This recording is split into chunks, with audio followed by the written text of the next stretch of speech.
Okay, so in chapter 6, we're going to cover nonverbal communication. Our textbook defines nonverbal communication as any message expressed by other than linguistic means. Basically, all the messages that we send except for the words that we speak. So basically, nonverbal communication is everything about our communication except for the words. A couple things about nonverbal. One is people think it interchanges with the word body language. Body language is part of nonverbal, but all of nonverbal is a lot more than just body language. Nonverbal communication is impossible to avoid. So even if you're trying to give someone the silent treatment, you're still communicating with them nonverbally. It's part of our identity management, which we talked about in chapter 2. It's ambiguous, which means it's not easy to read, but it's essential. And it also helps us define relationships. Sometimes, let's say you're on a date with someone and it's a very special person and you feel great about them and you want to send them a message, but you don't know what to say, so you grab their hand and hold their hand. That defines relationships. Now, there's the specific functions of nonverbal, which include repeating. So you might say something like, you can take a 3-minute break and hold up 3 fingers. Substituting, where we rely just on the nonverbal instead of a verbal message. Sometimes complementing a verbal message, like, for example, giggling when you're telling a funny story. Regulating messages means that we use nonverbal cues to regulate our conversation. So if you want to say something, you lean in towards the person, you extend your hand out. Or if you're sitting in a class and don't want to be called on, you look down, you look away. Those are regulators. And sometimes we contradict with our nonverbal. We say one thing, but our nonverbal says another.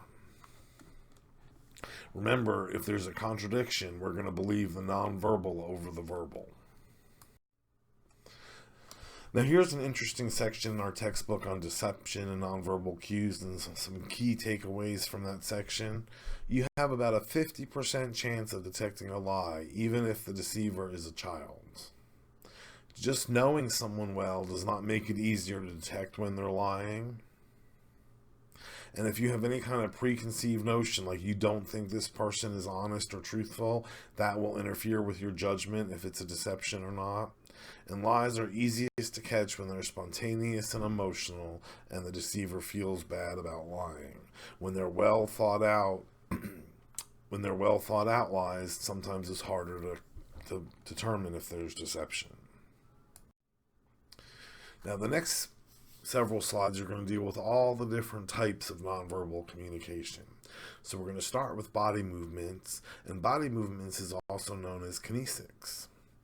The first one is posture. Posture communicates even with yourself. It's an important part of identity management. When you can have good, confident posture, that's communicating about yourself. Gestures communicate many things, but we have to remember our gestures are not universal. Included in body movements is your face. And studies suggest that facial expressions are more universal. So the gestures you use are not universal. On the next slide, you'll see some examples of gestures that communicate different things. But facial expressions are more universal. They can also be hard to always interpret because we often express blends, which are combinations of several emotions. So you're excited about something but nervous about it. And humans can produce 5 different emotions per second. Now here's the slide I was talking about where gestures are not culturally universal. Just read through this real quick. You'll see that the okay sign that we take for granted is always meaning okay. In France means you're a zero. In Japan it means please give me coins. In Brazil it's an obscene gesture. In Mediterranean countries it's another obscene gesture. Thumbs up, we think thumbs up, good job. In Australia it means up yours. In Germany it's the number 1. In Japan it's the number 5. In Saudi Arabia it means I'm winning. And in Ghana it's an insult. In Malaysia it's just the finger they point with. So just read through some of these. I thought these were interesting things that we take for granted. that everyone would know, and other cultures assign different meanings to these gestures. Okay, next is our eyes. The eyes are your most powerful of all nonverbal. Okay? And eye contact and meaning is different in different cultures. Mainstream Euro-American culture, eye contact shows interest or involvement, but in some other countries like Latin America and Asian cultures, eye contact is viewed as aggressive and disrespectful. Next is paralanguage, the vocal but nonverbal elements of our speech. It includes things like rate, pitch, tone, and etc. Imagine if I went up to you and said, "Nice hat." You're going to take one meaning from that. But if I went to someone else and looked at them and said, "Nice hat," you're going to assume I mean something a little different. So it's basically not what you say, but how you say it. Look at how many times I can change the meaning of this sentence. I didn't say she stole the money. I didn't say she stole the money. I didn't say she stole the money. I didn't say she stole the money. By accenting a different word in the sentence, I kind of change the meaning and to change what you're interpreting from the sentence. Next is appearance. We've always heard that physically attractive people have advantages. People tend to attribute more positive qualities, things like kindness and confidence, to people they find physically attractive. And clothing is an important aspect of impression management. Clothing can even be used to convey economic status, educational level, social status, and level of sophistication. So remember to dress for the job you want, not the job you have. Next is touch and haptics. This is the most primitive form of nonverbal communication. We've been responding to touch since before we evolved into humans, and we've been responding to touch in the womb. Couples that touch each other are more satisfied with their relationship than other couples, and touch is that primitive nonverbal element. It's the first language we learn as infants.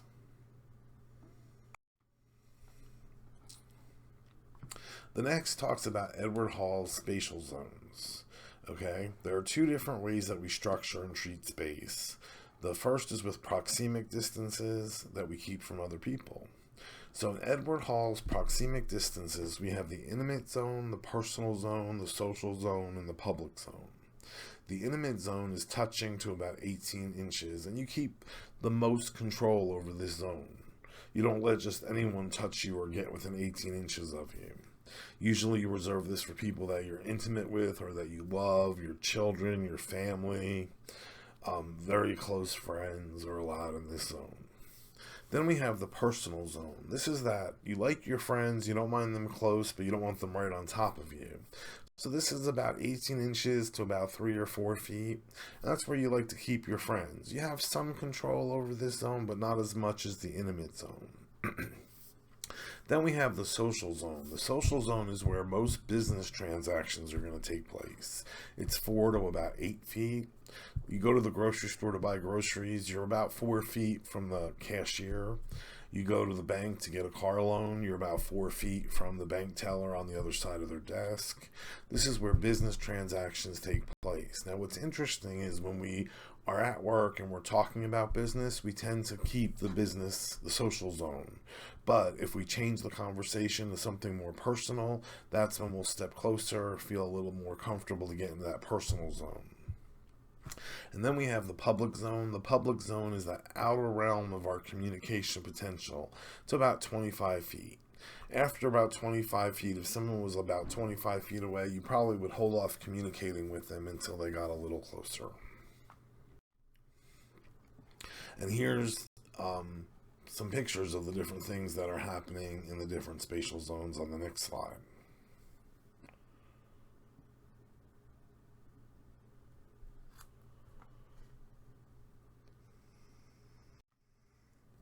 The other type of nonverbal behavior is territorial behavior.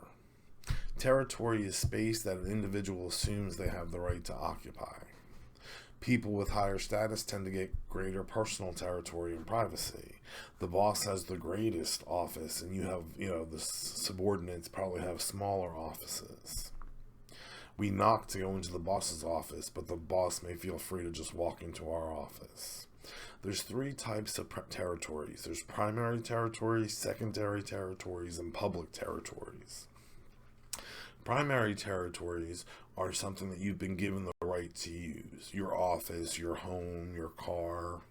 Secondary territories are open to more people, but we still feel territorial of them. So, like, for example, if you were in a seated class, you probably have a seat in class that you would sit in, and that's where you're going to sit every day. No one ever said, hey, that's your seat, but you just feel associated with that. So if somebody came in one day and took your seat, you'd probably be a little put off, what? Why are they in my seat? But it's not really your seat. You just feel associated with it. Sometimes you have certain seats in the cafeteria you like, or seats in church that you sit in during service that you like, and you feel attached to them. And sometimes we get territorial of public territories.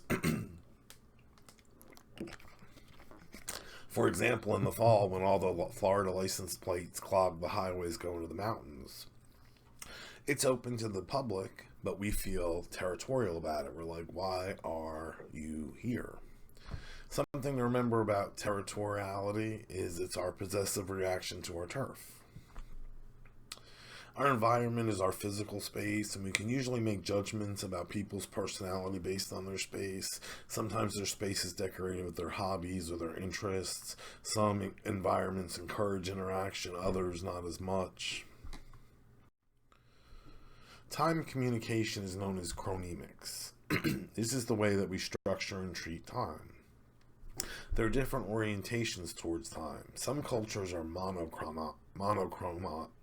Can't say that word. Some cultures are monochronic, which stress punctuality, schedules, and completing one task at a time. These cultures tend to have more words for time-related items like due dates, grace periods, schedulers, etc. Other cultures may be polychromic, with flexible schedules and multiple tasks are pursued at one time. So, like, for example, German culture is very monochromic, and what that means is when you're in Germany, you're going to be doing one thing at a time. They're going to expect you to be punctual. But like other cultures like Greece may be more polychromic with flexible schedules, and maybe somebody closes their business and goes to lunch for a couple of hours, and that's okay. So those are just some different ways cultures respond to time.